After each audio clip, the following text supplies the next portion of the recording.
I want to thank you all for being here today and welcome to the Energy, Climate, Grid Security Subcommittee hearing titled Exposing President Biden's Plan to Dismantle the Snake River Dams and the Negative Impacts to the United States.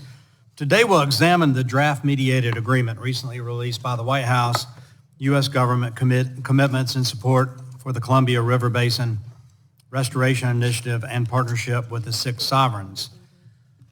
This agreement was released on December 14th, 2023, and it followed a presidential memorandum issued by President Biden in September that directs federal agencies to prioritize the restoration of, quote, healthy and abundant, unquote, salmon, steelhead, other native fish populations in the Columbia River Basin.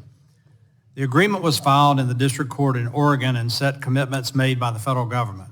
It was implemented through a memorandum of understanding between the United States, 4 Native American tribes, and environmental nonprofit organizations. On the first panel today, we'll hear from government stakeholders with various roles in managing the dams. One of these is the Council of Environmental Quality, CEQ, who was responsible for convening this secret and confidential mediation to develop the draft agreement that lays the groundwork for eventually breaching the lower Snake River dams. On the second panel, we'll hear from stakeholders impacted by this agreement, many of whom had no input in this secret agreement. This agreement was brokered without any input from the electric providers, those responsible for delivering reliable energy.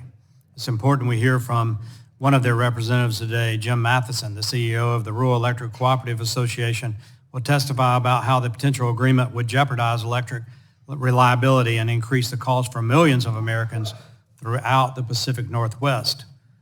Electric cooperatives operate in 48 states and are responsible for providing electricity and energy to millions of rural Americans. Hydroelectric power generated by the Columbia River system is the backbone of the electric grid in the Pacific Northwest. It is the reason the lights stay on. This agreement jeopardizes this carbon-free resource. Of course, the lower Snake River dams and the over 3,000 megawatts of electricity they provide are critical to Chair Rogers District, where hydropower accounts for nearly 70% of electricity generation. But hydropower is also critical for states and counties all over the country. Hydropower is the nation's largest source of renewable energy, and I'm worried about the precedent this agreement sets. For example, in my district, the 3rd District of South Carolina, the Duke Energy Bad Creek Hydroelectric Project is able to provide enough energy to power nearly 1 million homes. Last summer, I was able to host members of this committee and the House Energy Action Team on a tour of this facility. It is an approximately 1,600 megawatt battery that stores mainly renewable solar energy as well as excess nuclear baseload power that would otherwise be curtailed because it was generated during periods of low demand. Also in my district on Lake Hartwell, the Lake Hartwell Dam is an Army Corps managed dam and is part of the Savannah River system, which is critical to hydropower generation in South Carolina and Georgia. On the second panel, we'll also hear about the agreement's impacts on agriculture, transportation in the region from Casey Chumraw, CEO of the Washington Grain Commission, and Neil Maunu, Executive Director of the Pacific Northwest Waterways Association. But there's some broader impacts.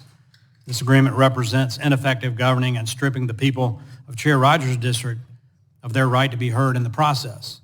Shutting out critical stakeholders will result in a disastrous outcome for the state. Too many times we've seen this administration kowtow to radical environmentalists who rely on political objectives instead of science and facts. This creates a policy that undercuts energy affordability and reliability, something this committee is focused on, and it ends up having a negative environmental impact. Look no further than the Biden administration's decision to halt permits for new LNG export projects. Special interest and big funded climate groups are running this administration, not the American people.